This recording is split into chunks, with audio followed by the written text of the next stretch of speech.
ആറന്മുള വിമാനത്താവള പദ്ധതി നടപ്പാക്കാതിരുന്നതാണ് പ്രദേശത്തെ ജനങ്ങൾക്ക് രക്ഷയായതെന്ന് മുൻ മിസോറാം ഗവർണറും ബി.ജെ.പി. നേതാവുമായ കുമ്മനം രാജശേഖരൻ. പമ്പാ നദിയിലെ വെള്ളം പിടിച്ചു നിർത്താൻ ആറന്മുളയിലെ തണ്ണീർത്തടങ്ങൾക്ക് കഴിഞ്ഞു. മറിച്ചായിരുന്നുവെങ്കിൽ പത്തനംതിട്ടയ്ക്ക് പുറമെ മറ്റിടങ്ങളിലും ദുരന്ത സാഹചര്യം ഉണ്ടാകുമായിരുന്നുവെന്ന് ആറന്മുള വിമാനത്താവള വിരുദ്ധ സമരസമിതി നേതാവ് കൂടിയായ കുമ്മനം രാജശേഖരൻ പറഞ്ഞു.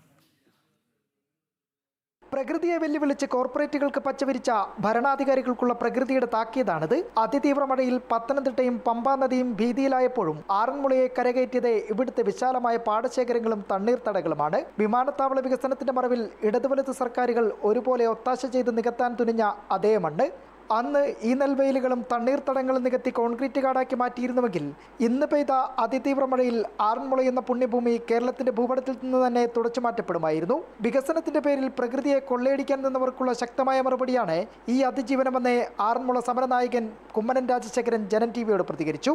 വയലേലകൾ മുഴുവൻ മണ്ണിട്ട് നികത്തി വിമാനത്താവളം പണിയണം എന്ന് പറയുന്ന ആൾക്കാർക്ക് എന്തുകൊണ്ട് മറ്റ് കൊടുമൺ അല്ലെങ്കിൽ കോന്നി പോലെയുള്ള സ്ഥലങ്ങളിൽ ഉള്ള അവിടെ ഒരു വിമാനത്താവളം പണിയുന്നതിനെക്കുറിച്ച് ആലോചിക്കുന്നില്ല? അവിടെ മണ്ണിട്ട് നികത്തണ്ട, മല ഇടിക്കണ്ട, മരങ്ങൾ വെട്ടണ്ട, ഒരു വിധത്തിലുള്ള പാരിസ്ഥിതിക വിനാശവും ഉണ്ടാകാത്ത സ്ഥലങ്ങളിൽ എന്നാൽ വിമാനത്താവളം പണിയാം എന്നെന്തുകൊണ്ട് അവർ വിചാരിക്കുന്നില്ല? ഭരണകൂടങ്ങൾ കണ്ണടച്ചിട്ടും ജനകീയ പ്രതിരോധത്തിൽ തകരാതെ നിന്ന ആറന്മുളയുടെ ഭൂമി ഇന്നൊരു നാടിന്റെ ജീവൻ കൂടിയാണ് കാത്തുരക്ഷിച്ചിരിക്കുന്നത്.